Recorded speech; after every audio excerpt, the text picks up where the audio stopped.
మన ప్రభువును రక్షకుడైన యేసు క్రీస్తు అతి శ్రేష్టమైన నామాన్ని బట్టి ఈ ఉదయకాల హోసన్న దైవ సందేశం అనే కార్యక్రమం వింటున్న దేవుని బిడ్డలను మీకు శుభం కలుగునగాక. మీ అందరికీ వందనాలు. ఈరోజు ఒక వాక్యాన్ని మీతో పంచుకోవాలని ఆశపడుతున్నా. అదేమిటంటే, మనం చేసే ప్రతి పని కూడా దీవెనకరంగాను, తృప్తికరంగాను, సంతోషకరంగా కార్యం జరగాలని కోరుకుంటాం. అందుకని మనం దానికి తగ్గ ఆలోచనలతోనే మన పని ప్రారంభిస్తాం.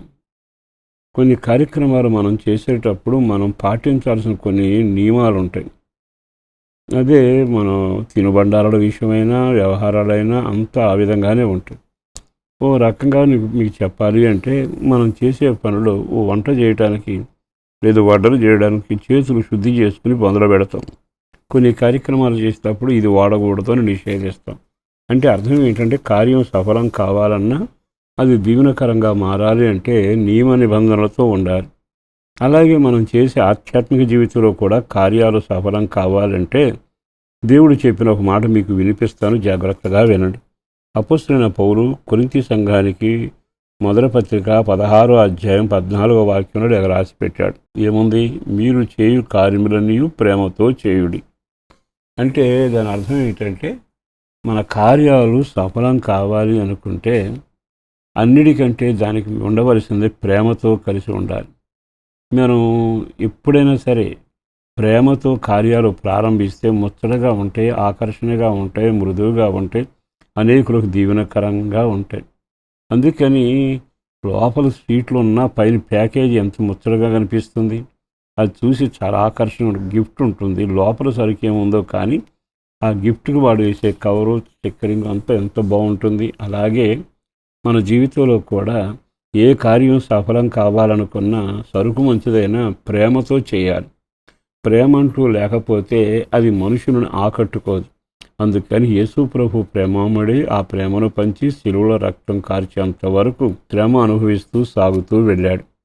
ఈరోజు సేవకుడిగా నేను మీకు చెప్పాల్సిన మాట ఏమిటంటే, ఎప్పుడైనా మీరు మీ వ్యక్తిగత జీవిత అనుభవాలలో కార్యాలు సఫలమై దీవెనకరంగా ఉండాలి అనుకుంటే అది అనేకులకు ఉపతంగాను, ఆకర్షణగాను, మేలుకరంగా ఉండడానికి ఒక నాస్తికుడైనా, ఒక వ్యభిచారైనా, ఒక కోపిష్టోడైనా మీ మాటలకు ముగ్ధులై దీవెనకరంగా ఓ సన్మార్గానికి రావాలి అనుకుంటే మీరు చేయాల్సింది ఏంటంటే ప్రేమతో వ్యవహరించడం, ప్రేమతో మాట్లాడటం. ఎంత చక్కగా ఉందండి. అంటే ప్రేమ సహిస్తుంది, దీర్ఘకాలం ఓపికపడుతుంది. అన్నిటికంటే ప్రేమతో రాజ్యాలు సాధించగలం. కత్తుల చేత రాజ్యాలు సాధించిన వాడు చాలామంది ఉన్నా యేసుక్రీస్తు ప్రేమతోనే రాజ్యాన్ని సాధించి స్థాపించగలిగారు. ఒక కుటుంబాన్ని ఆకట్టుకోవడమైనా, మూర్ఖుని సాధువు చేయాలన్నా ప్రేమే ఆయుధం. అందుకని ఓ సేవకుడిగా నేను మీకు చెప్పాలనుకున్న ఖచ్చితమైన మాట ఏమిటో తెలుసా? ప్రేమతో మీరు మాట్లాడితే వినను అనుకున్నవాడు వింటాడు, లోబడతాడు. ప్రేమతో కుటుంబాన్ని కట్టవచ్చు, ప్రేమతో సేవను కట్టవచ్చు, ప్రేమతో కఠినమైన సమస్యకు పరిష్కారం చేయవచ్చు. అందుకే ఈ ప్రేమ చాలా అవసరమైందని, ఈ ప్రేమ ఒక్కటే నీ జీవితానికి వెలుగై ఉంటుందని, దాని చేత నింపబడాలని పౌలు అంటాడు కదా రోమాపత్రికలో. మీరు పరిశుద్ధాత్మ చేత నింపబడితే పరిశుద్ధాత్మ ద్వారా మీలోనికి దేవుని ప్రేమ కుమ్మరించబడుతుంది. అంటే దేవుని ప్రేమ ఒక హృదయంలో కుమ్మరించబడాలంటే సాధనం పరిశుద్ధాత్మ.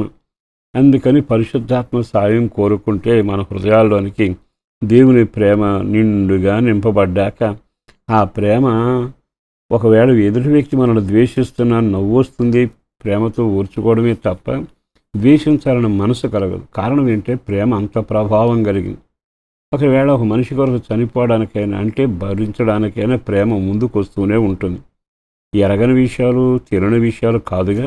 ఈ శుభవేళైనా, ఈ మాట వింటున్న తర్వాత అయినా, ఇంతకాలం అపజయం పాలైనా, ఓడిపోయినా, పని జరగకపోయినా ఈ రోజు నుంచి ప్రేమగా వ్యవహరించండి. దేవుని ప్రేమ మీ గుండెలో కుమ్మరింపబడనివ్వండి. తర్వాత మీరు చూస్తే అంత మృదువుగాను, దీవెనకరంగా చూసినా మీకు సంతోషంగా ఉంటుంది. దానివల్ల జయము సాధిస్తారు. అట్టి కృప మీ అందరికీ తోడై ఉండునుగాక. పరిశుద్ధులను ప్రేమామడిన ప్రభు వందనాలయ.